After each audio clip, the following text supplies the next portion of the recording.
Hello, hello, and welcome to the Zero Waste Victoria Sustainable Christmas Special. My name's Kirsty Bishop Fox, and I'll be chatting with you tonight about a few different ways that we can actually have a more sustainable Christmas. I was meant to be joined by the lovely Petra. Petra, who is an associate of Zero Waste Victoria, is unfortunately unable to make it, but you've just got me tonight. I will start this afternoon by acknowledging country. I would like to pay respect to the Wurundjeri people who are part of the Kulin Nation. I'd like to acknowledge their elders past and present. And I particularly like to recognise where they care for land, they care for water, they care for culture. They really care. And Christmas is one of those times of the year where people can come in and they can be really quite caring with good intentions. And people can also come in and do Christmas in a really consumeristic, let's spend, let's go crazy, let's kind of do what we have to do kind of way. But the idea behind this is just to get us all thinking about things that we can do more sustainably, zero waste, without taking the joy or spark out of Christmas. In fact, we can put more of the joy or spark back into Christmas. So if you're watching along, please pop into the comments where you're coming from, your thoughts on Christmas and what we can do to make Christmas more sustainable. If you've got any questions, put them into the chat and I'll answer them as we go through. So tonight I'm going to give you a brief rundown on mince pies, and I'm also going to chat a little bit about sustainable gift wrapping. Now, the mince pies came about in a really interesting way, in the sense that I was chatting with Petra, who I mentioned before was going to be joining me but is not able to, and she said to me, of all the things at Christmas, of all the things that people buy at Christmas, fruit mince pies are something that just has excessive packaging. And I thought for a moment, and I'm like, oh. And I'm like, okay, so that means we've got the aluminium case. And in that aluminium case, they can sit inside a carry tray. Sometimes they're wrapped in a plastic layer on top of that, and then a box. Now, it can vary the packaging that comes with them, but there can be 3 or 4 layers just for this one thing. So it's an awful lot of packaging. And when I thought about it, I thought that's an awful lot of packaging for something that we can do really, really quite simply. It's a story of our lives. It's not just Christmas, but it certainly is something that happens during Christmas time. Now, I've actually got here, I've been making some pastry. I'm not going to go through all the details of making pastry because that just takes too long. In the sense that pastry is not a long thing to do, it's a stage thing to do. If you've not made pastry before, you make the pastry, you let the pastry rest, and then you bring it out again. So I've made some pastry. I've got it in the freezer, ready to go. But even before I did the pastry stage, I'll show you the fruit mince that I've been making. Now, what's really interesting, I've been looking into fruit mince, and fruit mince pies is something that we grew up with. And I do get frustrated with the ones you buy sometimes because they can be like all pastry and a little bit of fruit mince. But I've got some fruit mince that I've been making up. I'll just pop it here so you can have a closer look at that there. It is really the easiest thing to make. I actually realised I had a bag of mixed fruit in the pantry. So I ended up using that mixed fruit there, about half a kilo, 500 grams of mixed fruit. But you can actually get your own fruit really, really easily. I did make a trial batch before this one that I actually took to a special lunch that I went to yesterday. And for that, I just got a mix of fruit. I find that in this mixed fruit, you get people that don't like peel, they don't like the cherries, the glazed cherries. My boys actually said, "Mum, does anyone even like them?" I don't know. They do keep selling them. So the glazed cherries is one of those things there, and just get any mix you like.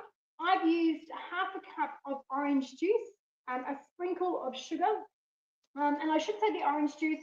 I used orange juice in here, but if you're more of a brandy person, by all means use the brandy. That's probably a little more traditional. And then I fill it with spices. I put in cinnamon and a mixed spice. You can put in some nutmeg, clove, whatever takes your fancy. It really boosts the flavour. Interesting when I did some comparisons to the pre-bought jars, which you could get. It's a bit of a time saver, but I was completely blown away by the fillers they had in there. It was full of water, thickener, loaded of sugar, because fruit has so much sugar, you don't really need to have extra sugar in there. So that's just one thing that you can do there. So get this here, pop it all in, mix it in, and then sit it on your bench. Sit it on your bench for overnight or 2 or 3 days. This has been sitting here for a few days. I think it just makes it a little bit better, but it's not the end of the world if you don't have that time. Now, with the pastry, I've made the pastry.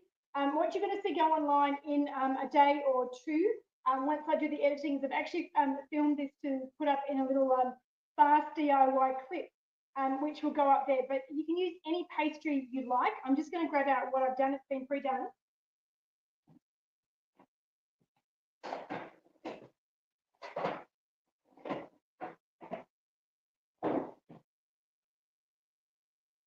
I decided that I wasn't going to be faffing around with the individual mince pies. You can do that, there's nothing wrong with that. But I had this tray, which I don't use quite often, and I thought I'm going to turn this into fruit mince tart, because why not? I actually think that you can actually, instead of having the individual ones, you have one big showstopper centerpiece. If you've ever made fruit mince pies, pop it into the chat to let me know. So I'm going to fill this up with it. Now, if you decide that you actually do want to do individual pies instead, you can just use, sorry, otherwise I should go a bit before I started, like a muffin tray. Use a muffin tray and get a round cutter that's slightly larger and cut out individual ones. But for the purpose of this, I'm doing, I'm going to stick there, I'm doing the tart. So this is frozen. I like to freeze the pastry before I put it in because it just taps it crisp up, especially on a hot day like today, which is not the ideal baking day, but we didn't know that when we set the date for this. So once that's done, it's really just as simple as getting your fruit mince, popping it in, and then baking it. It really couldn't be easier. Whoops. There you go, busted and alive, dropping it on the bench there, not to worry. Now, I was going to be doing this chat with Petra, which I mentioned before, and we were going to be speaking, as I did this, about sustainable gifts and sustainable gift wrapping. It's one of those things at Christmas time where often we feel pressure. We feel pressure to buy gifts. We feel pressure to wrap gifts. We feel pressure to meet into a society that's all about buying stuff. So if it's not too late for you, and I say not too late because some people are really well prepared and they start planning well before December even arrives, and some of us start planning in mid-December after. So I say if it's not too late, speak to family, open the conversation with them and get it started and think, okay, what can we do to be more sustainable with our gifts? Maybe you could do a Kris Kringle.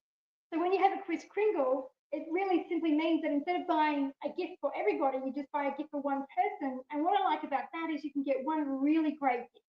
And I would rather have one really great gift than lots of little trinkety things that I'm not going to have any use for.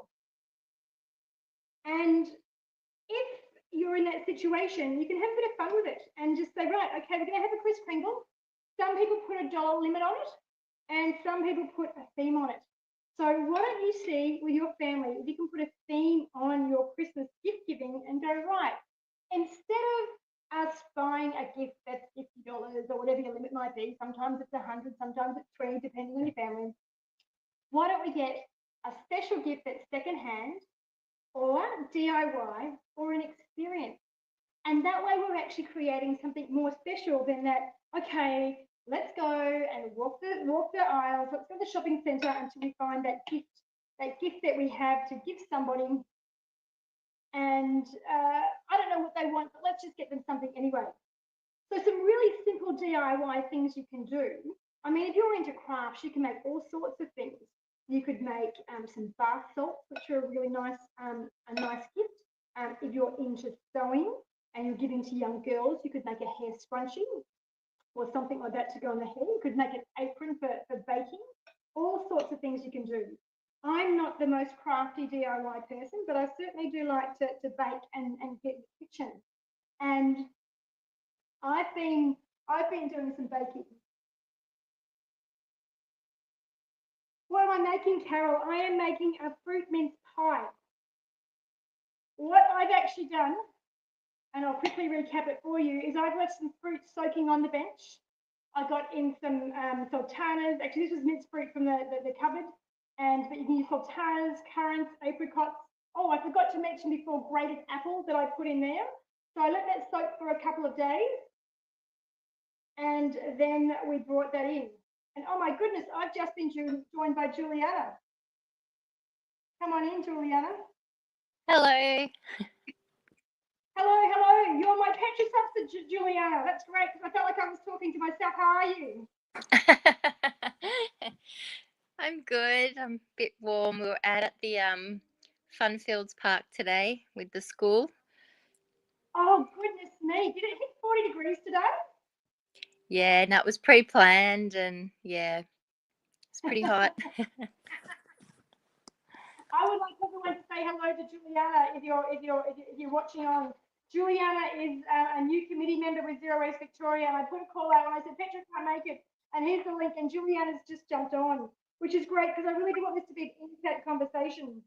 And I've just been saying, Juliana, to those who have been watching along, is that Christmas can be such a time of overconsumption where people feel they need to go and buy gifts and they don't know what to buy, they don't know what they didn't want, but they end up buying something. Have you been in that situation where you're shopping for somebody or receiving a gift and you're like, oh my gosh, now I've got to pretend to like it?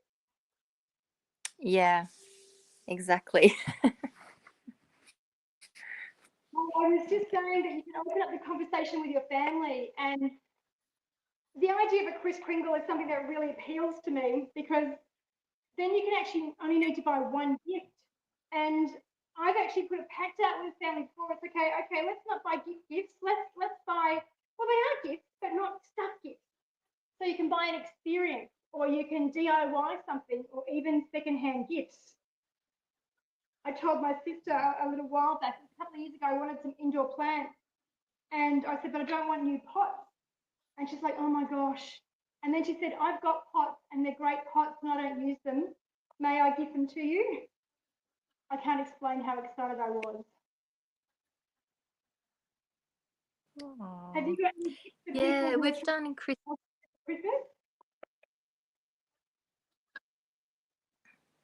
So what was that? Have you got any tips for people who are trying to do Christmas more sustainably this year? Well, we've been doing Christmas. I think this is the second year that we've done it. So probably a year ago, I suggested it. Where um, the tradition of going out shopping for so much and then gifting everybody and yeah, so we do Kris Kringle at the moment, and we do ask people just to keep towards, because I've got two girls, and I just ask if they can join. So that way, yeah, there's not doubling up or excess stuff that they'll get particularly. So that's really important for us because we have so much stuff already, like a lot of people do. So yeah, Kris Kringle's perfect. And I like to take the focus away from the present giving and more about the gathering and the food side of things. So yeah, I like it for that too. I think that's really important because when it's all around that gift. And you're making your pie, Kirsty. Yeah, look at this.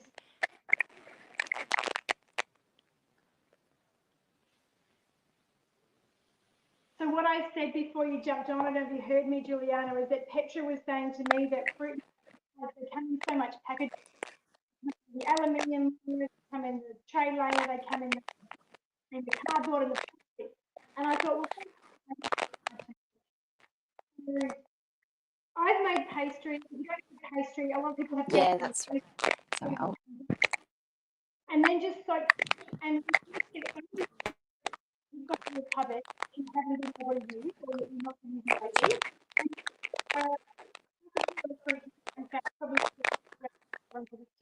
And you can use any reception. like you could use a muffin tray and cut them individually. I just decided that I couldn't be bothered doing that. But I also thought that instead of doing the individual ones, this is actually quicker and easier to make, and I think looks pretty impressive on the table. So that way you've made a show centerpiece and you haven't had to bother with so many decorations.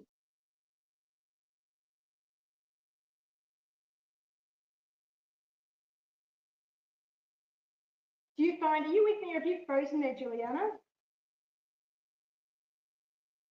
Yeah, she is breaking up, Carol.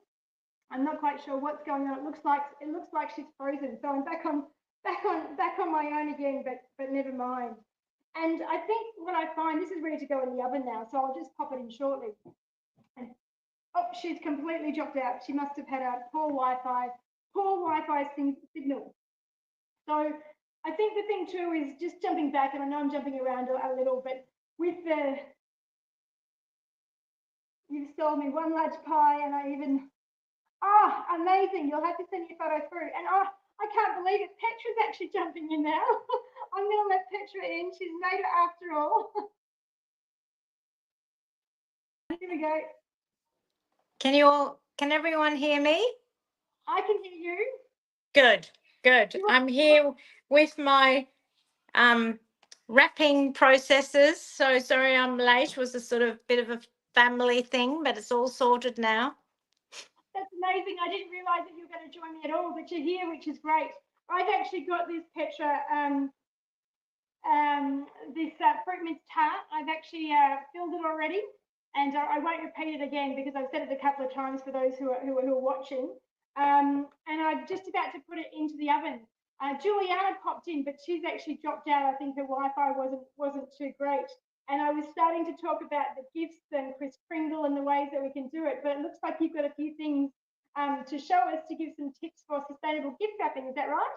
Yeah, absolutely. So there's absolutely no need for us to have mounds of Christmas wrapping that just gets scrunched up and thrown although I'm probably speaking to the converted here, but like what I do over the years is I just keep all the the ribbons and things that people when people give you presents. I also keep these little sort of bag things that you get. And then actually when I give them as presents, I then say, if you're not going to reuse it, can I have it back? So then you've got some nice gift bags. But importantly, what I also do, which is I often buy people a scarf, or I might get them a nice tea towel.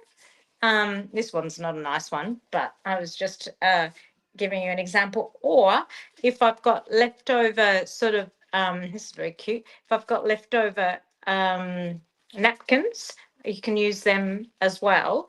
And the other thing I've done sometimes is, like you can think of presents that you're wanting to give to people, that you can then put the presents inside something that's already a present itself. So, for example, one year I bought someone. Oh, hi, Juliana. One year Hi, good. I bought someone a necklace, right? But I thought, oh well, I noticed their oven mitt was really, was pretty deteriorated, and so I put the necklace inside here with a bit of sort of little chocolates that I'd made, little sort of, and then the other thing you can do is just grab some ribbon, and then I just pop this up the top like this. And I mean, it's the thought that counts, but anyone who's probably a little bit better with ribbon than me can then see how I've just got this. So it's like a little sort of pockety thing. So you're then giving someone an oven mitt, but also the presents inside, and you've also, and absolutely no waste here. People can reuse this, and they're using the oven mitt with the necklace. And I think I mentioned the other thing I do is I might gift a scarf, or I might actually, if it's a good friend, I'll just wrap them all in my scarves and say, can I have my scarf back? And so, yeah, so basically you imagine you've got I don't know, just say the tissue box is a present. And then I just do a quick knot on the side, And then I use one of my many ribbons, and I'm just doing the knot, and then that's it. So I don't know what other people, so see how you've got this little, you've got the little scarf. I don't want to take up huge amounts of time, as everyone knows how to do a ribbon, but see how you've got this scarf, you put it, wrap it around, then you've got a little bit of ribbon here, and pop it around the scarf like this, and wacko, you've got a really nice and much, like I've got lots of colourful scarves, so then, it's a beautiful thing to put under the tree, and which you can have a tree that's in a pot that you pull out every year, and see, beautiful. Come to in a moment. But before I do, when you first started with your friends and said, here's my wrapping, could I have it back? How did they respond to that? Like, did they know you well enough to go, I'm not surprised it's coming from Petra? Or did anyone go, oh, okay? Like, what was the response when you suggested that to people? Look, people, I guess they know me, and they know that I'm, very focused on sort of zero waste and trying to minimize all the, I find it so upsetting, all this sort of mounds of paper that people sort of grab and put in the recycle, when probably most of it can't be recycled because it's too shiny. So no, they're fine. They just smile and sort of hand it back. I mean, most of the time, Kirsty, I try to actually gift a scarf. So, but there's only so many scarves you can get someone. But then the other ideas I've had was the oven mitts, tea towels, like even things like, for example, I've bought people socks. Then I've sort of put I've had a little gift box, put the socks in there, but then I've put additional little gifts inside of the socks. It's just, and then it's quite fun because you've got sort of layer upon layer. So yeah, I've never had any people.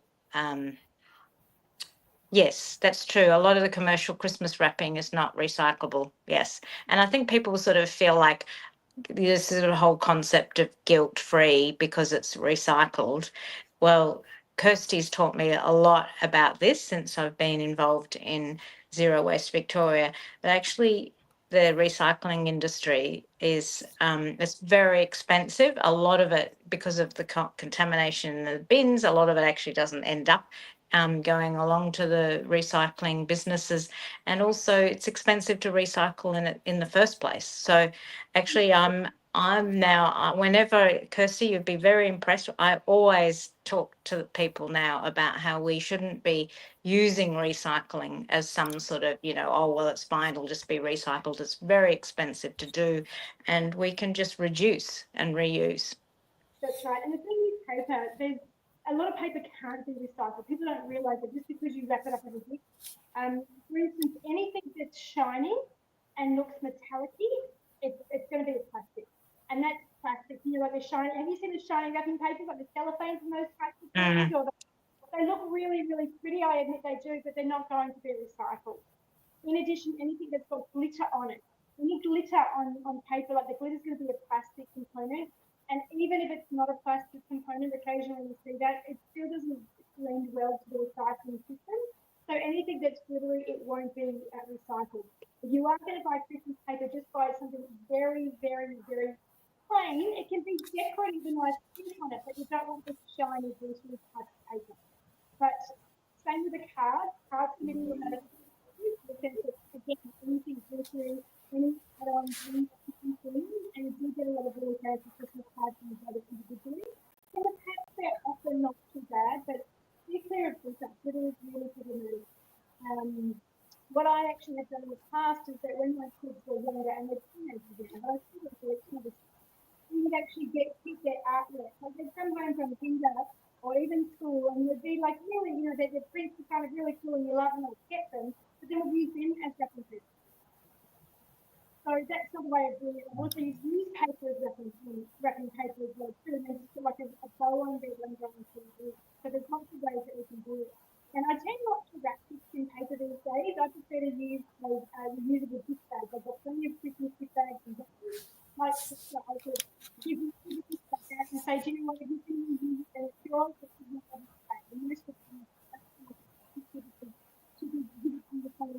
you always have to use something like you can make a balloon of flour and water. It's got a short-term life, and it's just on, and you can use that in place of sticky paper, because that sticky paper can be really something too. So Kirsty, and Juliana, sort of any tips for presents, your sort of top 3 presents that you would consider to be sort of, low waste, really nice ideas, and something that people would like to receive as recipients. Top 3, and then we might let people head off for their meals. I used to give a lot of candles. The Oh, yeah. last few candles I did were ones we just put into glass jars, and sometimes we would colour the wax so it was a bit more decorative as well, and put some scent in. So we were Mhm. making those candles. So we've got quite a few on the shelf still. So candles comes to mind, but just also things that are practical. So if I know they need like a diary for the year, I often would give them a diary and a really nice pen to go with that. I was mentioning to Kirsty that we have been doing Kris Kringle the last couple of years, so that can be really good in the way of minimalising the amount of gifts that were coming in, because we were just giving, there was so many in the house on the day Christmas, when Christmas would come around.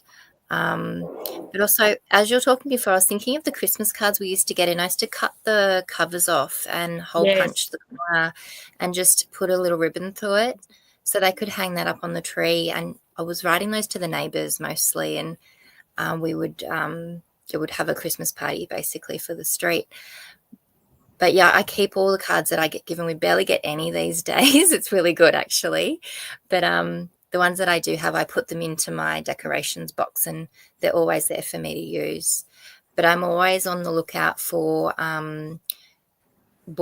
cardboard boxes that are decorative for Christmas, or tins that are Christmas based. And I quite often just not only with the, you're talking about the scarves and that, Petra, that using those boxes over and over, because they tend to be really well made. And I remember one year I gave one to my dad and he gave me the box back. I didn't expect the box back. And I guess that's the same with anything I wrap it with. If they want to keep it, I let them keep it. I was going to just show you these bags. I saw these. These are at the I'm always looking for stuff that would be less wasteful. And I saw these massive sacks at the post office, and I thought they were really cute. So I bought a bunch of them. Probably can't see it very well, but it's basically got a little print on it. It says Royal Mail Service, North Pole, delivery on the 25th of December. And so we just leave those out empty, and they get, magically filled by the morning. So we've got about 4 of those, I think. And they're not all. I think the one behind me here is basically a polyester one, but we just keep reusing that over and over. It's, again, fairly well made. So candles come to mind. I've given a lot of books over the years. Look for things like tin, or thinking of the Kris Kringle, I think I gave some boiled sweets in soaps are a very popular one. I like to give some handmade soaps or paper wrap soaps. You can get some really lovely boutique ones that are just in paper wrap. Can I just say, I love the idea of soap so much. Soap is actually a really, really special gift for me. And it's a really special gift for me because it gives me fond memories of my grandma, who's no longer in body with us. And she was one of those tricky, grandmas are often tricky people to buy for because they've got everything and they really don't want anything. They want your love, which is a beautiful, beautiful thing. And so I remember I gave her some soaps one year, and she said to me the following, she said, I'm going to keep the soap for special. my grandma was just at that era where it was, because I gave her some lovely soaps, and I thought, oh my gosh, no, don't use them for special, just use them. So in the end, the soap was the gift that I gave her all of the time, just because I thought you don't need to have, the soap that she used wasn't bad, but it's a case of don't use it for special, just use it. And so soap was something that was great because she was going to get something different. She was always loved the soap that I gave her, and I just think that after that, it really made me think I didn't need to rack my brain. She didn't want me to rack my brain. I would just get a different fragrance each year, or she would, in the end, she said she didn't have a favorite. Otherwise, I would have done that. But you don't have to do something. Do you know what I mean? Like, it doesn't always have to be new and creative. If they love it and they use it, then just honour that. Yeah, and that's probably something that has, with the in-laws. There is, my father-in-law loves soap. So I always make sure that's in the Kris Kringle somewhere, because once we open the Kris Kringle, you have a right to swap it. So he always goes, I'll take the soap, because, we've got kids, we've got girly stuff, we've got male stuff.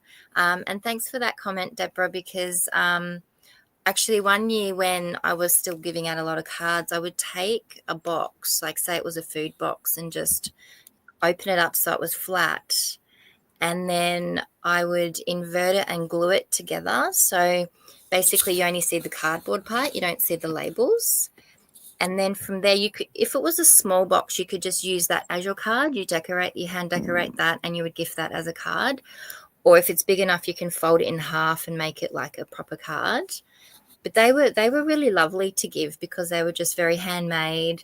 And I feel that special little touch that we give the gifts, they don't need to be expensive. It can just be a lovely candle and a holder, and a handmade card goes a lot further than us just giving a lot of stuff. Someone goes, gee, thanks, and pops it in the donation pile, Well, I've heard a pretty alarming story about how 40% of Christmas gifts, and I don't know where they get this data from, but 40% of Christmas gifts end up in landfill in the first month.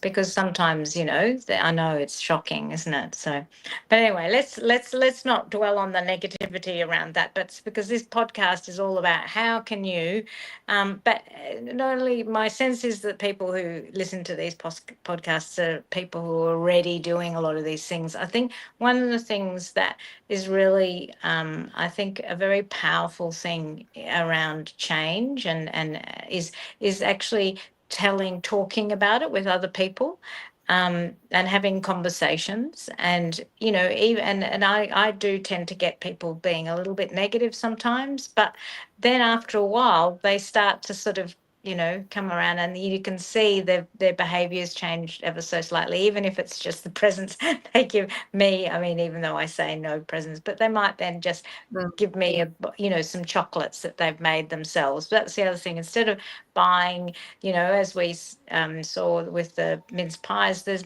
mince pies come in 4 different layers. If you buy them in a box, you've got the silver foil, you've got Kirsty's probably already said this, and you've got the packet thing that it comes in, and then the plastic around it, and then the cardboard. The box. So that's 4 things that are just basically made once and thrown out. And I think this whole concept of single use really strikes me as if you really think about it, so much of all the energy that it takes, the electricity and the moving it all, and then it's literally just thrown in the mix. So I try now to never have anything that's sort of single use. Now, I might I have one last comment, actually, Petra. As you're talking, I remembered a big part for me now at Christmas. I don't put a lot of thought into it anymore, but when I see the markets that come up at Christmas time, I make an effort to go, and I always go looking for gifts, just because they're often self-crafted by the people holding the stalls. Like I just got a little felted Christmas ornament, for instance. So people are making these fairly low waste or zero waste items. There can be pottery items that are really cute for garden. There can be, homemade jams and all these other ideas that sometimes when we're trying to think of something, just going through the shops or looking online is like, there's too many options. But when you go to a market, sometimes it's limited, but you can talk to the people. The ideas are very organic. The Christmas markets are really worth visiting as well. Even if it's last minute shopping, you'll often find a really good surprise there. Yeah, I and you're agree. supporting a small business too when you do that. And I think that if there's, I'm not opposed to buying gifts and things, but it does make a difference when you're supporting a small business who's made something with love. If you want to make something with love, if someone else has made something with love, then absolutely. I've got here, this is one of the last ones, I don't know how I can see it, but some chocolates in here, which I made. These are apricot and pistachio, and I've also got some cranberry and white cranberry and macadamia.